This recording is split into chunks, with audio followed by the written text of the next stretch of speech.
Chapter 17. How the balloon was launched for 3 days.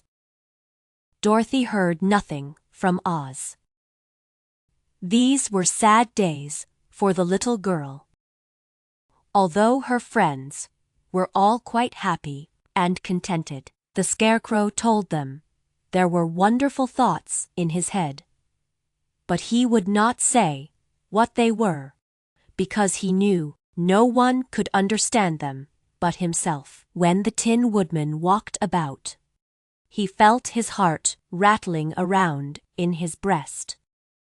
And he told Dorothy he had discovered it to be a kinder and more tender heart than the one he had owned when he was made of flesh. The Lion declared he was afraid of nothing on earth, and would gladly face an army or a dozen of the fierce Kalidas. Thus each of the little party was satisfied except Dorothy, who longed more than ever to get back to Kansas. On the 4th day, to her great joy, Oz sent for her, and when she entered the throne room, he greeted her pleasantly.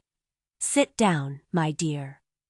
I think I have found the way to get you out of this country and back to Kansas." She asked eagerly. "Well, I'm not sure about Kansas," said Oz, "for I haven't the faintest notion which way it lies. But the first thing to do is to cross the desert, and then it should be easy to find your way home." "How can I cross the desert?" she inquired. "Well, I'll tell you what I think," said the little man. "You see, when I came to this country, it was in a balloon.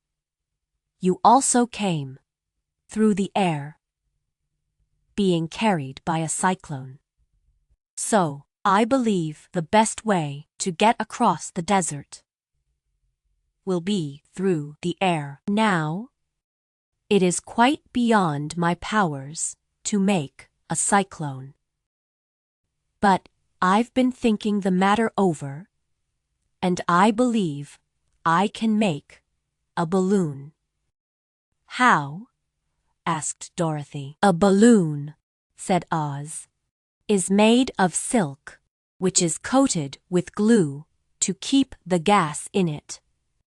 I have plenty of silk in the palace, so it will be no trouble to make the balloon. But in all this country, there is no gas to fill the balloon with, to make it float."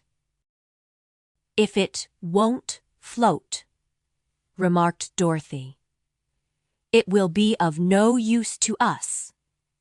"True," answered Oz, "but there is another way to make it float, which is to fill it with hot air. Hot air isn't as good as gas, for if the air should get cold, the balloon would come down in the desert, and we should be lost." "We!" exclaimed the girl. "Are you going with me?" "Yes, of course," replied Oz. "I am tired of being such a humbug. If I should go out of this palace, my people would soon discover I am not a wizard, and then they would be vexed with me for having deceived them. So I have to stay shut up in these rooms all day, and it gets tiresome. I'd much rather go back to Kansas with you and be in a circus again." "Thank you," he answered. "Now, if you will help me sew the silk together, we will begin to work on our balloon." So Dorothy took a needle and thread, and as fast as Oz cut the strips of silk into proper shape, the girl sewed them neatly together. First, there was a strip of light green silk, then a strip of dark green, and then a strip of emerald green. For Oz had a fancy to make the balloon in different shades of the color about them. It took 3 days to sew all the strips together.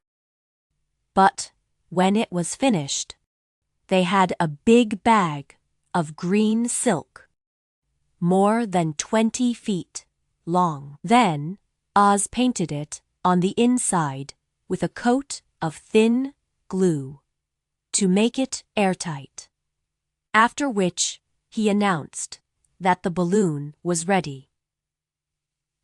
"But we must have a basket to ride in," he said. So he sent the soldier with the green whiskers for a big clothes basket, which he fastened with many ropes to the bottom of the balloon. When it was all ready, Oz sent word to his people that he was going to make a visit to a great brother wizard who lived in the clouds. The news spread rapidly throughout the city, and everyone came to see the wonderful sight.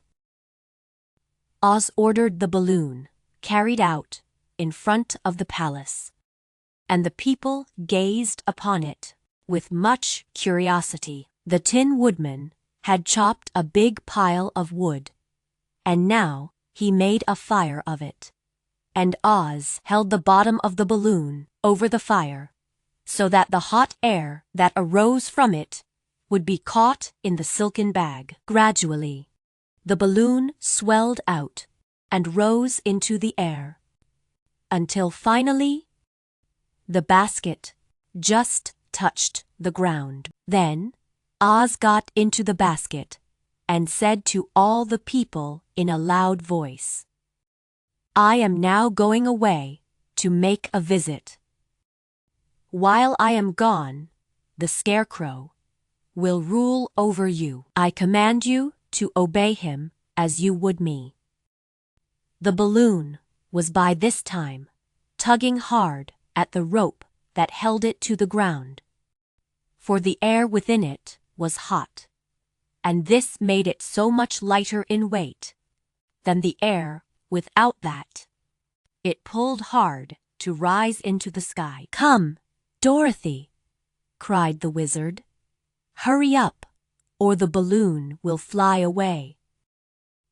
"I can't find Toto anywhere," replied Dorothy, who did not wish to leave her little dog behind. Toto had run into the crowd to bark at a kitten, and Dorothy at last found him. She picked him up and ran towards the balloon. She was within a few steps of it, and Oz was holding out his hands to help her into the basket, when, crack, went the ropes, and the balloon rose into the air without her. "Come back," she screamed. "I want to go, too." "I can't. Come back, my dear," called Oz from the basket. "Goodbye.